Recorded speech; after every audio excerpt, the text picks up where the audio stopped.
Good morning kwavuta kwambiri pa mwene bungwe la IPOR kapena kuti mwachidule maprofesa a ku University of Malawi pamene iwo apanga kafukufuku wawo apeza kunena kuti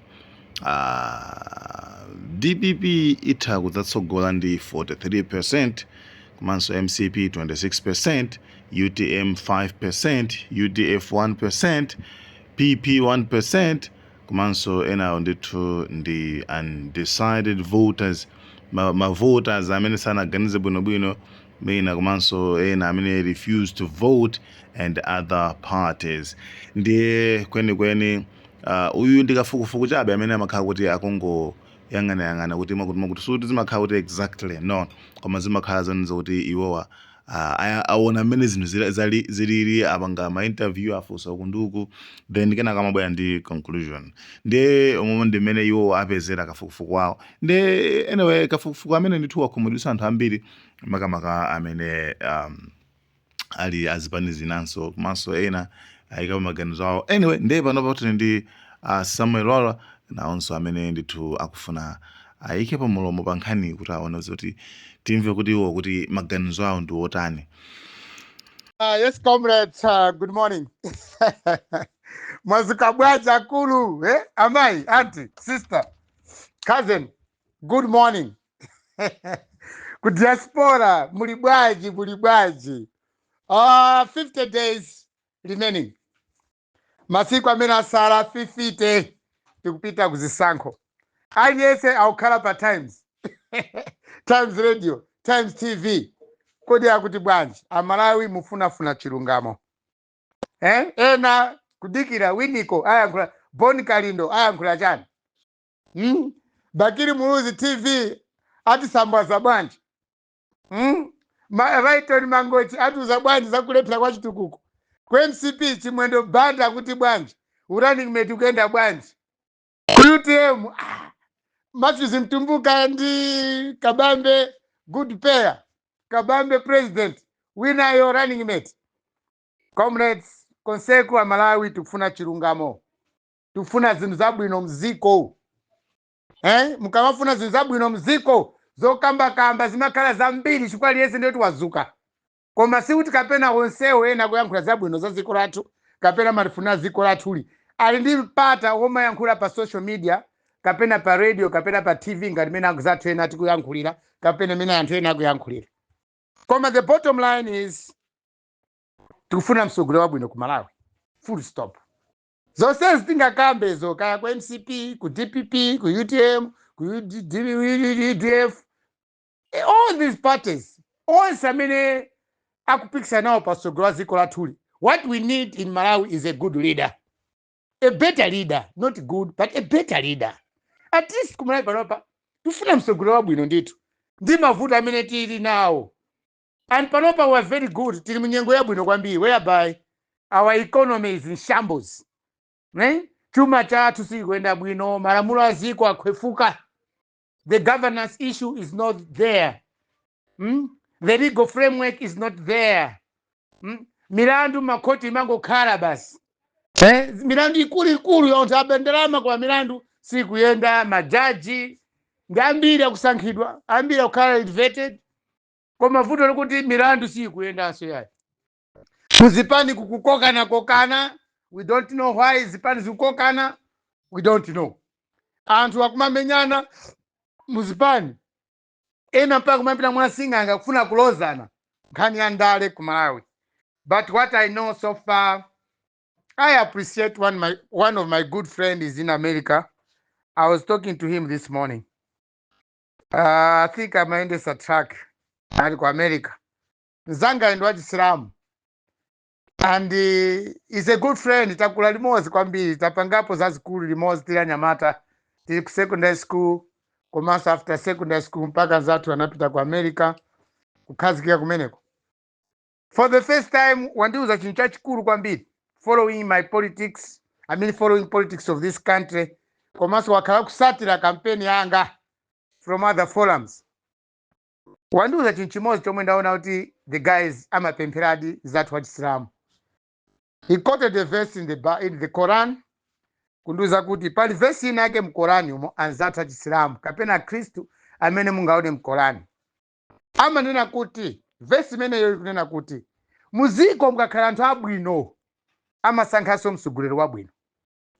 Vesi imene anandiuza nditu anandichitira koti anandiyankhula ndithu mamawa uno kunena kuti muziko mukakhala anthu abwino amasankhanso mtsogoleri wabwino basi. So in Malawi tafika pamene papa, and the testimony of having good people ndi pa 16 September metenga za vote. Muziko mukakhala anthu abwino anthu amasankhanso mtsogoleri wabwino because people are good. So what does it mean to be good in a country? Kukhala munthu wabwino mziko ndikumaona anzako ndikumamvera or kumaona mavuto amene anzako akumana nawo kapena kumaona kuthekera komwe anzako ali nako kuti asinthe zinthu mziko mmene. Kodi Amalawi tili nawo anthu amenewo? Nanga kuyamba 1994 mene takhala tikusankhira takhala tikusankha anthu abwino. So ngati sitinasankha anthu abwino kuyamba 1994 kuzafika iloli ndeti kumalawi kuno tili ndi anthu oyipa who are not good people. So what can make us to be good people? To be kupeza anthu abwino olo kuti tisimikize kuti fe ndife anthu abwino kapena oyipa tingaziwe bwanji? Ndi mavotedwe athu pa 16 September. Komanso zimene zikuchitika kuyamba lero kuzafika tsiku la mavoti olo kuyamba tsiku lidzameka napanga launch campaign kukafika tsiku la mavoti. Kodi anthu abwino amaoneka bwanji pa campaign? Anthu abwino amaoneka bwanji pa chikhalidwe chawo kapena kuchipani kwawo? Anthu amene tikuwapangira kukampeniwa kodi kuchipani kwawo amakhala bwanji ndi anthu awo ngati atsogolera kuchipani? So ndiye kuti ubwino wa munthu uyenera kuyambira kuchipani. Ubwino wa munthu umayenera kuyambira kubanja kapena ku family. Monga ineyo Samuel Wala, Comrade Samuel Wala, ngati khalidwe yanga ndiloyipa ndo linayambira kwa makolo anga anali oyipa anandiphunzitsa zoyipa. Chimodzimodzi pandale ngati kuchipani kwanuko santhu sakugwirizana kapena simukugwirizana kapena mukayikirana, you cannot choose a good leader. Even convention simungasankhe good leader. As a result mumangopanga indosi. So endorsement mukapanga munthu indosi kuchipani samakhala munthu wabwino. So kuti anthu ene mwina samamufuna ndi chifukwa chake mtsogoleri akhala pa mpando mukampanga indosi anthu ene kuchipani muja amatulukamo kawa zipani zina. Ndiye kuti kuchipaniko simunasankhe zinthu zabwino. So being a good leader, choosing a good leader by the good people zimayambira kuchipani. Oro kubanja munthu akhala wabwino zimayambira kubanja kumene munthu jawabadwa. So comrades Malawians, I'm talking about this survey kapena the Afrobarometer yomwe achitika awiriwa kumbuyoko. DPP is a favorite. DPP ma Afrobarometer inana kuti DPP izawina chisankho. Panopa pali survey yachitika kumene kandi research ka survey, it also shows kuti DPP indithu ikuoneka kuti ikusogola. Anthu ambiri mwakhumudwa chifukwa chokuti mufuna mtsogoleri wabwino. That's what I can say. Amene mwakhumudwa ano ndino anthu abwino mufuna mtsogoleri wanu wabwino. Because DPP is not in government. DPP in opposition. DPP inakhalamo kale mboma. Ili ndi structures ambiri pa ground. Koma ngati ziko ngati anthu abwino amziko ambiri mwakhumudwa. Ineyo aite kukhumudwa kwanu ngati nchoona. Kodi DPP ngati ingawine chisankho zabwino zomwe ingatipangire fe ya Malawi ndi chani? Ngati DPP ingakhale yabwino zomwe ingatipangire Malawi muno ndi chani? Ngakhale ndi anthu ambiri owasatira akhoza kuipasa vote. But what good things is DPP going to do us as a nation? Kodi santhu amene atavotera DPP yawo ndi anthu abwino? So these are the things that research ngati amene masurvey amapangika. Ndayankhula choncho muchizungu mwina ndikanalongosera bwino kwambiri. Koma ndilongosera mchichewa because anthu ovota ambiri timayankhula chichewa. Ngati DPP ingawine 43%. Zabwino zomwe DPP ingatipangire ndi chani as compared kuzipani zinas. Koma tione ku DPP ukoko 43% ya DPP yachoka kumene koko imene anzathu atusa as masurvey atuka ikapena Afrobarometer inatuka kumbuyo koko. Kodi ndi anthu angati omwe opanga ziganizo mu DPP? to make DPP win elections. That wangari DPP imene mkona mu DPP muja au panga ziganizo zoyenerera kuti DPP itenge 43%. Ngati muli anthu anzeru omwe panga ziganizo zabwino ku DPP, ndo DPP ikozadi kuzawina. Koma ngati apo B, apo iyayi, ndo kuti Afrobromate imene ikapena save imene ndi yaboza. Kwa iniwa Malawi okonda ziko lathu. Let me come to MCP. MCP auti atenga 20%. Taonani 23% zi 26%. Number 2. Kodi MCP ngati number 2. Ndi anthu ake atamena upanga ziganizo ku MCP. It's just the same like ku DPP ndi MCP. Sakusiyana kweni in my analysis. Kodi ku MCP ngati auti ingawine 26%. Zigawo zake ndi ziti. Zigawo zake ndi ziti. Komanso zabwino zomwe MCP ngati pangire ikalawa mboma ikawina. Amalawi tizakhala okhutira. Ndi fundo zitizo zomwe MCP yingatiuze ngati chipani chomwe chili pa save imene chi number 2. Ndi fundo zanji zomwe tingaphunzireko ku MCP kuti zinthu zati zingasinthe. Ndi mmene nyengo ili panopa chaka mmavutiro achuma. MCP alikali mboma ndi chifukwa chani ali pa number 26. Atenga 26%. They're still government, they're still making decisions. Koma number 26. To me, by MCP, Papa, is a justification that MCP, ngakale ili mboma, si chipani chabwino chochi pasaso vote. The 26% nimene Malawi tiione kuti mukati mwa MCP umumu muli anthu okanika kusiyana ndi chipani chomwe chili ku opposition cha DPP. Ndikuona ngati save imene iyi kwa ineyo imene atulukira atenga performance not kuti ayepanga save mene ndikuimvera ineyo ya shodeso masave ma research ndapangapo. Iyi akatenga chabe mene DPP inali boma inapangako bwino ndi 43%. Not if save mene akupanga kutuza pano pai. Zimene inapanga DPP ili outside government. I mean ili boma DPP. Ayepe mwali pa mpando osogola ziko lino anapanga bwino kwambiri ndi chipani chawo ndi 43%. Pamene awawa achakwera ali mboma alephera ndi utenga ma percentage 26. UTM 5%. 5% ya UTM hii is because UTM ili mboma na Tonse Alliance pasi pa achakwera. Sinagwire fundo za UTM sizinagwire ntchito. Mwina zagwira ntchito fundo za UTM ndi 5%. Ndimene ili afo ili save imene iyi ya Malawi. Ndibwereze pamene pamaya imene mukudandaula. Save imene iyi imene atenga wawa sakupusiseni yayi. Taifufuza taiona nafe. Save iyi yabwera kuti ili choncha Malawi. Suti kapela mpange mphwayi. Atenga DPP, nthawi imene DPP inali mboma inapangako bwino ndi 46%. That is what this survey is telling us. Awawa anthu anena za survey sana yende iyayi, sana yende kuti anafika kuchitipa, anafika kuti sana yende. Angoona zintchito zomwe zapangika kuyamba 2014 kuzafika 2025. Pamene zipani ziwiri zalamula ziko lathuli. DPP kuyamba 2014 kuzafika 2019 or 2020 inapanga bwino kwambiri ndi 46%. That is what this survey is trying to tell us. MCP yili boma panopa idakali boma yalepera ndipo yapanga perform bwino ndi 26%. UTM being a partner wa Tonse Alliance chifukwa fundo za UTM sizinaoneke boma la MCP yatenga mapatani 5%. It's the performance of these parties between 2014 and 2025.